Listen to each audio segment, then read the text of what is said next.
কি ভিড়, মানুষের কি ঢল, মানুষের বন্যা, মানুষের সাগর।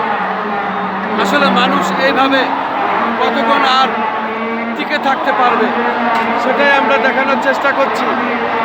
আমরা দেখে যাচ্ছি রাজধানী ঢাকা আজ লাখ লাখ ধর্মপ্রাণ মুসলমান এভাবে রাজপথে নেমে এসেছেন এবং তারা এই সোহরাওয়ার্দী উদ্যানে এই যে সমাবেশে অংশগ্রহণ করার জন্য এসেছেন, কিন্তু অনেকেই ওখানে ঢুকতে পারেননি, যেহেতু সকাল থেকেই ওখানে আর তিলোঠাই নাই, ঢুকবার মতো জায়গা নাই। আমি আমার চ্যানেলগুলির পক্ষ থেকে যতটুকু পারি ধারাবাহিকভাবে সেটাই দেখানোর চেষ্টা করছি এবং সেটাই আমি দেখিয়ে যাচ্ছি। আমি দেখতে পাচ্ছি এইভাবেই লাখ লাখ ধর্মপ্রাণ মুসলমান তারা এখন সোহরাওয়ার্দী উদ্যান থেকে ঢুকতে না পেরে ধীরে ধীরে ফিরে আসছেন, যার যার বাসায়, বাড়িতে, ঘরে ফেরার চেষ্টা করছেন। আমি সেটাই দেখানোর চেষ্টা করছি। দেখুন মানুষের কী পরিমাণ ভিড়, এটা দেখলে আপনি বুঝতে পারবেন যে কী অবস্থা। আমি যতটুকু পারি উপর থেকে দেখানোর চেষ্টা করছি, কিন্তু এর বাইরে আর আমার যাবার ক্ষমতা নাই, সুযোগ নাই। আমি যতটুকু পারি ততটুকুনি দেখানোর চেষ্টা করছি। শুধু দর্শক মণ্ডলী, আমি খন্দকার মাসুদুজ্জামান, আমি ধারাবাহিকভাবে আমাদের চ্যানেলের পক্ষ থেকে আমি এই কাজগুলো করে যাচ্ছি। আমার প্রায় 12 মিনিটের আমার পেশাগত দায়িত্ব আজকে 3 বছরের সাংবাদিক পেশায়। আমি ক্লাসিস্ট স্বৈরাচারী হাসিনার সঙ্গে বলে 17 বছর বাড়ি ঘর করে যেতে পারি না। আমার পিতা ভাইকে হত্যা করা হয়েছে, ব্যবসা প্রতিষ্ঠান লুটপাট করা হয়েছে, ভেঙে দেওয়া হয়েছে এবং কাঠের গাছ লুটপাট করা হয়েছে। প্রায় 22 শতক জমি তারও বেশি দখল করে রেখেছে এলিট টেকনিক বাহিনীর এই সন্ত্রাসী এলিট অবৈধ অস্ত্রধারী এবং নারিকেলের ফল, নারিকেল জোর করে সে যা বলবে তাই হবে, আইনে তাই হয়ে যায়।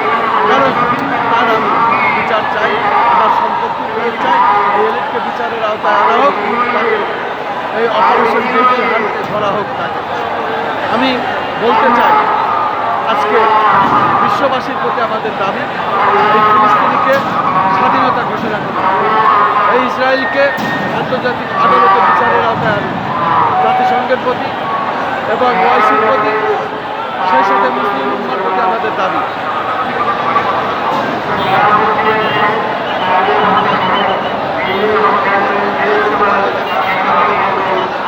আমি আসলে যতটুকু পারি আমি দেখানোর চেষ্টা করছি। আসলে এই লাখ লাখ ধর্মপ্রাণ মুসলমান রাজধানী ঢাকার রাজপথে তারা এভাবেই নেমে এসেছে। আপনি যেদিকেই তাকাবেন সেদিকেই এইভাবে মানুষের ঢল, এজন্য মানুষের বন্যা, এজন্য মানুষের সাগর।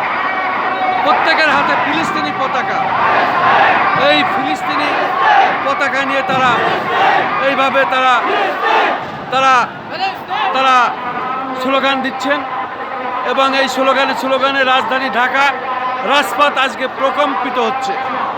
আমরা চাই এই ফিলিস্তিনিকে স্বাধীনতা ঘোষণা করা হোক এবং ইসরায়েলকে আন্তর্জাতিক আদালতে বিচার করা হোক, তাকে বিচারের কাঠগড়ায় দাঁড় করানো হোক। এ যেন বিগত আওয়ামী লীগ ফ্যাসিস্ট সরকারের যে প্রতিবাদ হয়েছিল তেমনই একটি প্রতিবাদ যখন শেখ হাসিনা পালিয়ে যেতে বাধ্য হয়েছিল। তাই এই আন্দোলন সারা বিশ্বে যেভাবে উঠেছে তাতে ইসরায়েল পালিয়ে যেতে বাধ্য হবে। আমি সেটাই দেখানোর চেষ্টা করছি। সবে মাত্র মানুষের ঢল, মানুষের বন্যা, এ আসলে একটা বিরল ইতিহাস হয়ে থাকবে।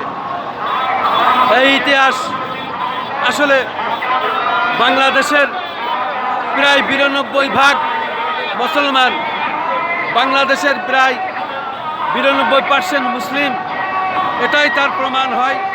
এবং এইটাই হলো তার আসল ইতিহাস, এটাই প্রমাণ হয়, সেটাই আমি দেখানোর চেষ্টা করছি।